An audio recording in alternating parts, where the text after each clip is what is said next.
You may think Windows Phone is dead, drowning in a sea of disappointing budget handsets. However, don't switch off, because Microsoft, the new owners of Nokia Devices division, has done something of a U-turn in the last few months, presenting the Lumia 950 and 950 XL, a couple of genuinely competitive flagship phones, and neither runs Windows Phone. In fact, the 950 and 950 XL runs Windows 10 Mobile. What Microsoft has done over the last couple of years is to unify phone, tablet and desktop so that they all run the same operating system and to a large extent the same universal applications. And, thankfully, Windows Phone 8.1 is binary compatible with the new OS, so it's not a total reboot in terms of applications. So there are lots of Lumia owners from 2013 to 2015, all of whom stand to experience a significant leap in functionality in upgrading to a Lumia 950 or 950 XL. They're not flashy and shiny like recent Huawei, Apple and Samsung flagships, but they do well in terms of sheer flexibility and functionality. It's true that Windows 10 Mobile still lacks what some would consider essential first applications, many social hits like Tinder and Snapchat, plus all the Google services. But there are many third-party applications to take their place if anyone's prepared to give the platform a real go. But it's the hardware that's the star here.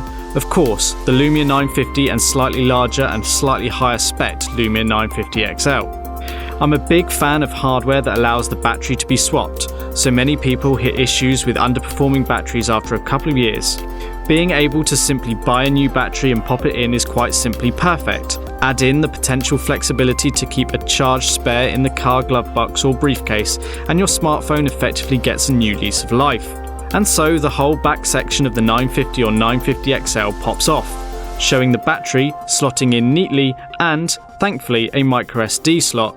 Again, a flexible facility that often slips out of fashion in today's style-led phone world. So you don't have to choose a specific memory capacity ahead of time, just buy a card with the capacity of your choice and slide it in. All of which is a way of explaining the plastic sides and back of the two new Lumias. They make the aforementioned flexibility possible. And don't worry if you really want other materials, Clove sells replacement backs for the 950 and 950 XL, including real leather. The Lumia 950 and 950 XL are mobile computers, effectively as you'd expect with Windows 10 Mobile under the hood. Complete with a file system, USB on the go, you can hook up hard drives, memory sticks and so on, Microsoft Office, Outlook and evolutions of some Nokia favourites from the past, including Windows 10 Maps with 100% offline worldwide navigation. Plus Continuum. Given that your new Lumia 950 or 950 XL runs the same Windows 10 as on a desktop or laptop, why not plug in a large screened monitor as a secondary display via the optional Microsoft Display Dock?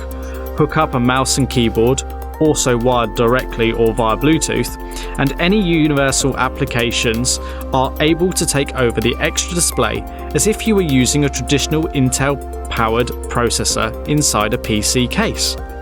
You can Alt-Tab between running universal applications, Office, Outlook, etc., and in theory leave your laptop or tablet or hybrid at home and travel with just the Lumia.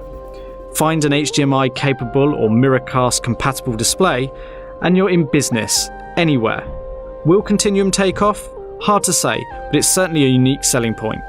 The Lumia 950 camera, the XL has the identical unit, manages to stand out even over the best of Android in the shape of a triple LED flash, of which more in a moment, plus pure view oversampling using the underlying 20 megapixel sensor in a creative way at time of capture to produce purer 8 megapixel photos.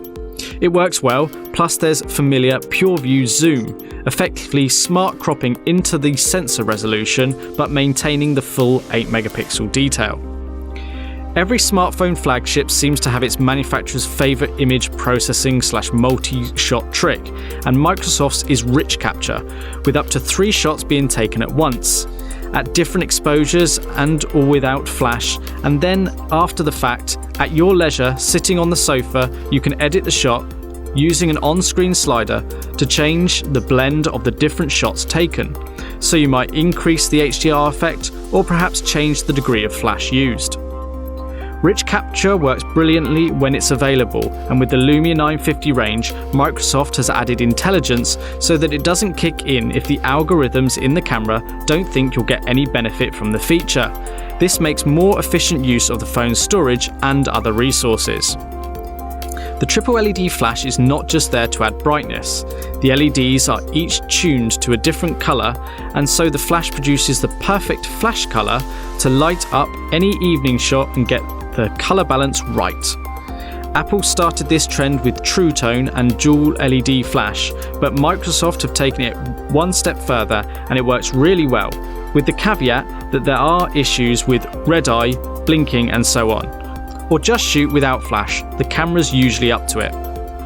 Video captures at 4K of course, and the capture stills function works brilliantly to extract 8 megapixel shots. Brilliant for sports events and birthday parties. Just relax and shoot the action in 4K video and then go back later while relaxing and pluck out any frame you like as a high resolution photo. Any would-be upgrader with an old Lumia 930 might yawn a little at this imaging talk, but what's important here is the use of an f1.9 lens and a genuine 2015 sensor, streets ahead of the old 930 in terms of sensitivity and noise levels, plus 5th gen OIS and a much faster chipset, meaning faster shot-to-shot times and better results. So, we have the use of Windows 10, swappable batteries, continuum and best-in-class imaging as 4 possible attractions to the Lumia 950 range in a very competitive world.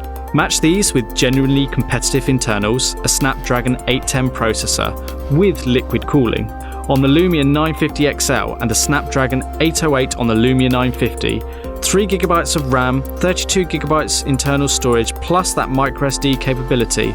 Then add Qi wireless charging and compatibility with Qualcomm's Quick Charge 2.0 via USB Type-C, and it's hard not to be impressed by the scale of the tech that Microsoft has thrown at the 950 and 950 XL.